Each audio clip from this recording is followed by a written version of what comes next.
heard of this game? An N64 platformer built around real physics, made by a studio before they became famous, and completely overlooked when it originally released.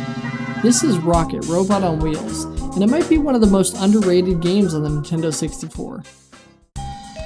Released in 1999, Rocket Robot on Wheels arrived near the end of the N64's lifespan. By then, players were focused on heavy hitters like Ocarina of Time, Super Smash Bros., and Donkey Kong 64, so when a colorful robot platformer launched without a major mascot or a huge marketing push, most people never gave it a second look.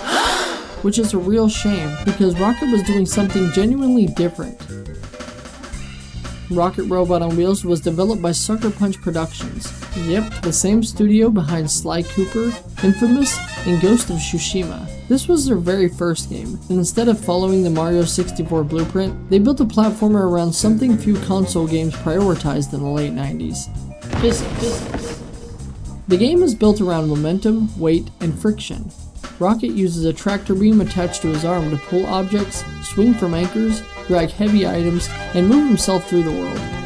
Every object has real mass, heavy objects resist movement, and push something down a hill, and it'll build speed naturally. You're not just platforming, you're problem solving through physics.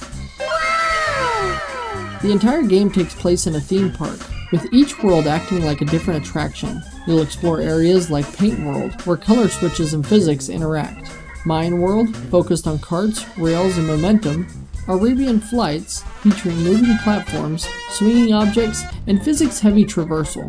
The game rarely explains mechanics outright. Instead, it just trusts you to experiment.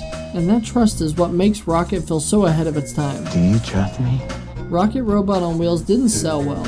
It released late in the N64's life, it was hard to market, and the screenshots didn't communicate what made it special. It wasn't until years later, after Sucker Punch became a household name, that players started to recognize how ambitious this game really was.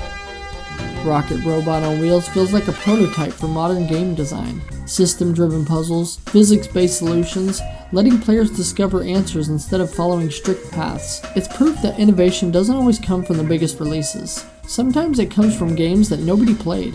So have you heard of this game? A forgotten Nintendo 64 platformer that quietly pushed boundaries and laid the groundwork for ideas that would become standard years later.